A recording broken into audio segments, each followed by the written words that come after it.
Today I'm making one of our favorite snacks, dim paratha. So let's make it together.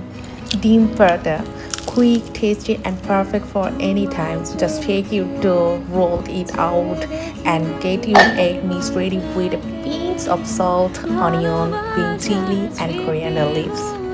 Now, watch the full video, make dim paratha for your family, and take all the credits along with all the loves for this delicious, easy recipe. Okay. কিছু আশা নিয়ে জীবনটাতে অনাবিল সব সুখের ছোঁয়ায় তোমাকেই কাছে যায়